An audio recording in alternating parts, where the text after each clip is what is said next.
Details చూస్తే Hyderabad hitech సిటీలో నకిలీ కాల్ సెంటర్ ముఠా గుట్టురట్టైంది. అమెరికన్లను లక్ష్యంగా చేసుకుని నేరాలకు పాల్పడుతున్న 60 మందిని పోలీసులు అరెస్ట్ చేశారు.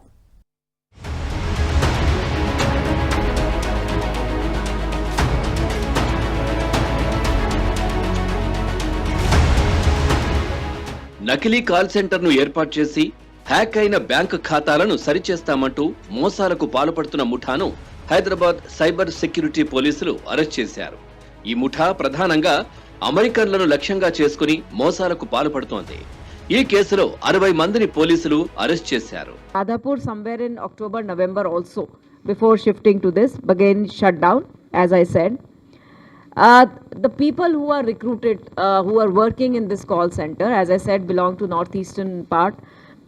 Out of 63 accused arrested, there are about, how many are women?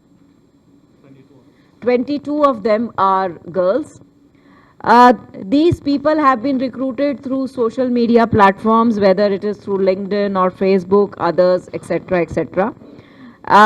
Initially being promised to be that they are being provided a job in a call center.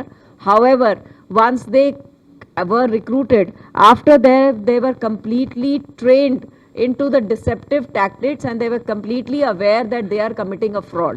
So they knew what they are doing about and they were told how to extract money from victims by on the ground of refunds or unauthorized transactions, etc., etc.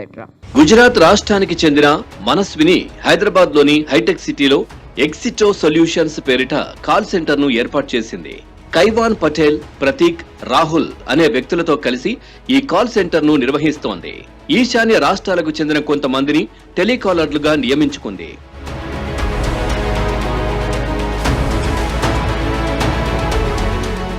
పోలీసులు వీరి నుంచి 63 ల్యాప్టాప్లు, 52 cell ఫోన్లను స్వాధీనం చేసుకున్నారు.